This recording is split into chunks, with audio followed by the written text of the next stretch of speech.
E aí, meu oitavo ano, beleza? Vamos lá. Vamos dar continuidade àquilo que a gente falou na aula passada.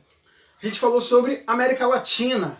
E a gente lembra que a América Latina é formada pelos países que têm o seu idioma voltado do latim. E aí, por esse motivo, são chamados de países latinos. Então, América Latina ou latino-americanos. Ok? E aí, a gente precisa entender e lembrar, logicamente, que esses países eles passaram por um processo de colonização.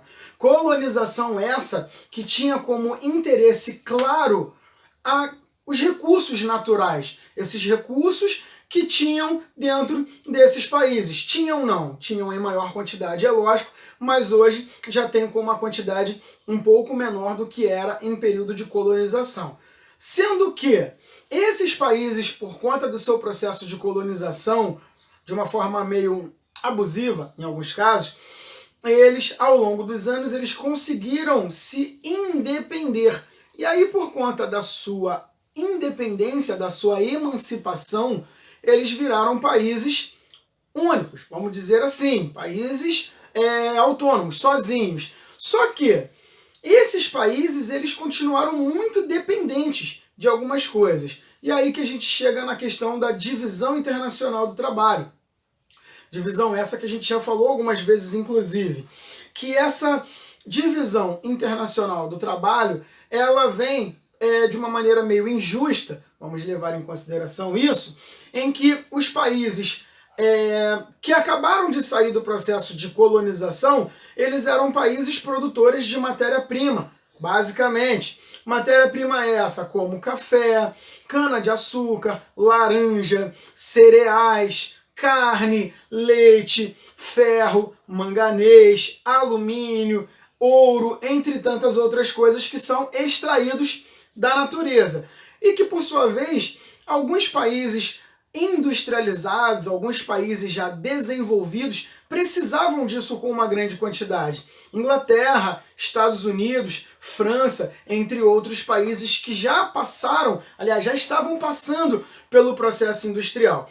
Então, essa é uma característica que vai acabar nos dando a entender que existe uma ligação entre os países que acabaram de ficar independentes, de se emancipar, com os países que inicialmente eram as metrópoles colonizadoras. Mas a gente precisa entender e levar em consideração, por exemplo, que esses países mais pobres, eles, pelo fato de serem essencialmente rurais, eles eram altamente dependentes. E essa dependência, ela veio sobretudo para mudar algumas condições, principalmente condições econômicas. Por exemplo, quando a gente fala de algumas características voltadas a um processo de busca, de mudança, a gente vai entender, por exemplo, que esses países que eram dependentes de produtos industrializados, eles precisaram passar por algumas coisas,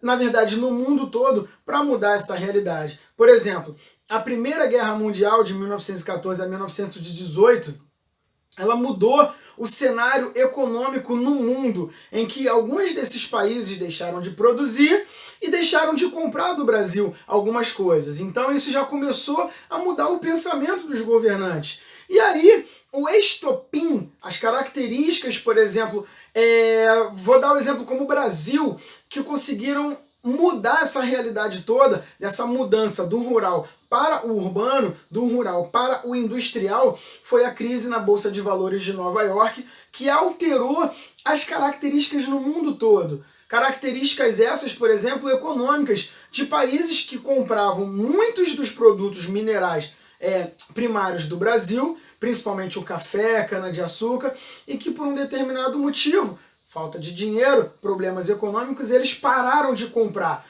E aí o Brasil, ele passou, assim como outros países da América Latina, por um processo que a gente conhece como substituição de importações. Por quê? Na concepção, por exemplo, dos governantes, qual é a ideia? Já que os países lá de fora produzem e eu compro, por que não eu produzir dentro do meu próprio território? E aí que veio esse processo de substituição de importações. Então, sobretudo no Brasil, após 1930, o processo industrial começou a mudar. Mas lembre-se que quando a gente fala de 1930, a gente está falando do início do século XX. A primeira revolução industrial, ela havia acontecido na Inglaterra, lá na Europa, no século XVIII, ou seja, 2 séculos antes. E aí a gente tem um problema. Por quê?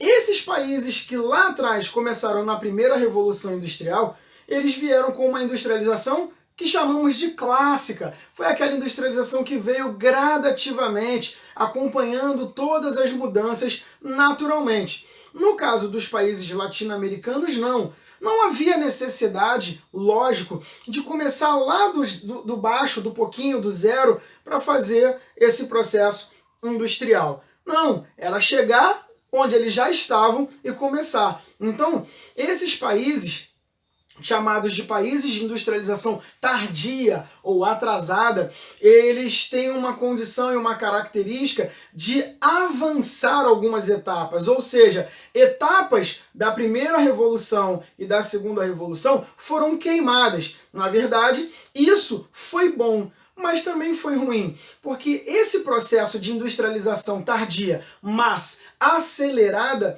causou muitos problemas. Problemas esses que nós veremos e que nós já vimos algumas vezes, por conta do processo de urbanização acelerado que aconteceu, por conta desse processo de industrialização acelerada também. E aí muitos problemas vieram a surgir. Mas, quando a gente fala de características econômicas e de processos industriais da América Latina, a gente tem essas informações. Mas, mesmo que os processos industriais da América Latina tiveram êxito, não pensem que esses países deixaram de ser países exportadores de matérias-primas. Não. Só que eles continuam países exportadores de matéria-prima, entretanto, a dependência industrial deu uma certa diminuída, então isso financeiramente é uma característica boa. Mas a gente finaliza esse conteúdo na próxima aula online, beleza? Então, não deixa de estudar e no próximo vídeo ou na próxima aula online a gente termina esse conteúdo. Valeu? Então,